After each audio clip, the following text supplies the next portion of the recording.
Hello everyone, welcome to RK tutorial. Friends, మనకి RRB నుంచి ఒక ముఖ్యమైనటువంటి నోటిఫికేషన్ విడుదల కావడం అయితే జరిగిందండి. సో మరి 756 ఖాళీలు అయితే ఇక్కడ ఉండడాన్ని మనము చూడవచ్చు.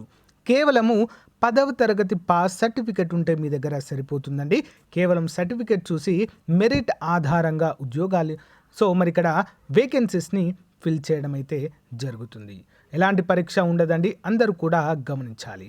సో ముందుగా దీని గురించి మనం చెప్పుకోవాలంటే ఇది ఒక అప్రెంటిస్గా మనమైతే చెప్పుకోవాలి దీన్ని. ఈ నోటిఫికేషన్ ఏంటండి, ఆర్ఆర్బి రైల్వే రిక్రూట్మెంట్ సెల్ వారి ఈస్ట్ కోస్ట్ రైల్వేలో, అంటే మన రాష్ట్రంలోని ఏపీలోని వాల్తేరులో కూడా ఉద్యోగాలు అయితే ఈ యొక్క వేకెన్సీస్ అయితే ఉన్నాయండి. అందరూ కూడా గమనించాలి. మరి కంప్లీట్ డీటెయిల్స్ అనేది చూద్దామండి. ఏ విధంగా అప్లై చేయాలి ఏంటి అనే వివరాలు కూడా. ముందుగా చిన్న లైక్ చేసి ఇలాంటి లేటెస్ట్ అప్డేట్స్ కోసం మన ఛానల్ని సబ్స్క్రైబ్ చేయండి వెంటనే. ఫ్రెండ్స్, ఇక్కడ మనం చూసినట్లయితే candidates have to choose only 1 unit, the 1 are as under అంటూ మనకైతే తెలియజేశారండి. ఈస్ట్ కోస్ట్ రైల్వేలో మొత్తము 756 ఖాళీలు అయితే ఉన్నాయి. ఓకేనా. క్యారేజ్ రిపేర్ వర్క్ షాప్ మరి భువనేశ్వర్లో ఉందండి, 190 ఉన్నాయి ఇక్కడ. నెక్స్ట్ కూద్రా రోడ్ డివిజన్ 237 ఉన్నాయండి. వాల్తేరు డివిజన్లో 263 ఉన్నాయండి. వాల్తేరు డివిజన్ అంటే విశాఖపట్నంలో ఉంటుంది. నెక్స్ట్ సంబల్పూర్ డివిజన్లో 66 ఉన్నాయి. అంటే ఈ యొక్క వాల్తేరు డివిజన్ 263 ఖాళీలకి మనమైతే అప్లికేషన్ పెట్టుకోవచ్చు. East Coast Railway recruitment cell Bhubaneswar నుంచి నోటిఫికేషన్ అయితే విడుదలైందండి. మరి చివరి తేదీ వచ్చేసి 7వ తారీఖు 3వ నెల 2022. Online applications are invited from interested candidates for engagement of Act apprenticeship for training under Apprentice Act 1961 అంటూ మనకైతే క్లియర్గా తెలియజేశారు. మరి mode of selection will be on the basis of merit list prepared in respect of all the candidates who apply against the notification.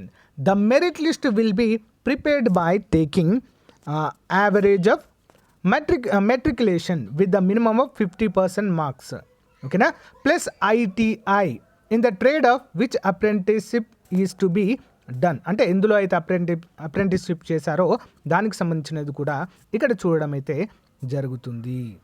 Okay. మరి ఇక్కడ మనం చూసినట్లయితే shortlisted candidates thus enlisted will be called for document or లేదా certificate verification అంటూ మనకైతే క్లియర్గా ఇవ్వడం అయితే జరిగింది. ఎవరైతే షార్ట్ లిస్ట్ అవుతారో వారిని మరి వెరిఫికేషన్కి అయితే పిలుస్తారండి. ఓకే, అందరూ కూడా గమనించాలి. మరి ఇందులో ఇక్కడ ఫిట్టర్ ఉన్నాయి 32, ఎలక్ట్రీషియన్ 20, మెషినిస్ట్ 11, రిఫ్రిజిరేషన్ లేదా AC mechanic 6, wiremen 9, carpenter 29, next sheet metal worker 20, painter 9, mechanic MV 6, మొత్తం 190 అయితే ఉండడం మనము చూడవచ్చు. నెక్స్ట్ మరి వాల్తేరు డివిజన్లో కనుక మనం చూసినట్టయితే fitter 102, welder 54, Turner 11, electrician 50, machinist 4 ఉన్నాయి, డీమెన్ మెకానికల్ 4 ఉన్నాయి, డీమెన్ సివిల్ 1 ఉందండి, రిఫ్రిజిరేషన్ లేదా ఏసీ మెకానిక్ 1 ఉంది, వైర్మెన్ 10 ఉన్నాయి. నెక్స్ట్ ఎలక్ట్రానిక్స్ మెకానిక్ 4 ఉన్నాయి, ప్లంబర్ 7 ఉన్నాయి, మ్యాసన్ వచ్చేసి 6 ఉన్నాయి. అంటే మొత్తము 263 ఉన్నట్లుగా మనకైతే తెలుస్తుంది. అందరూ కూడా గమనించాలండి. అయితే eligible candidate should have completed 15 years of age and should not have ఎంతండి 24 years అయితే దాటకూడదు. మరి అప్పర్ ఏజ్ లిమిట్ రిలాక్సేషన్ వచ్చేసి 5 years in case of SC/ST అయితే 5 సంవత్సరాలు, 3 years in case of OBC candidates అయితే 3 సంవత్సరాల వయో పరిమితి అయితే కల్పించడము జరుగుతుంది. ఓకే, అందరూ కూడా గమనించాలండి. సో మరి దీనికి ఏ విధంగా అప్లై చేయాలి ఏంటి అనే వివరాలు కూడా మనం చూద్దామండి. అప్లికేషన్ ఫీ వచ్చేసి కేవలం 100 రూపాయలు మాత్రమే. So fee payment will have to be made online through the payment gateway as part of online application అంటూ మనకైతే తెలుస్తుంది. ఏ విధంగా అప్లై చేయాలి? Candidates are required to apply online by visiting www.rrcbbs.org.in. So దీనిలోకి వెళ్ళి అయితే మీరు అప్లై అయితే చేయవలసి ఉంటుంది. దీనిలో ఒక లింక్ వీడియో డిస్క్రిప్షన్లో అయితే ప్రొవైడ్ చేస్తానండి. అందరూ కూడా అప్లై చేయండి. ఎవరైతే 10th కంప్లీట్ అయ్యి ITI ఏదైతే ట్రేడ్లో ఉన్నారో సో ఆ ట్రేడ్కి సంబంధించినది అయితే మీరు ఇక్కడ సబ్మిట్ చేయవలసి అయితే ఉంటుంది ఫ్రెండ్స్. ఓకేనా? ఇక చూడండి, selection will be on the basis of merit list prepared in respect of all the candidates who apply against the notification.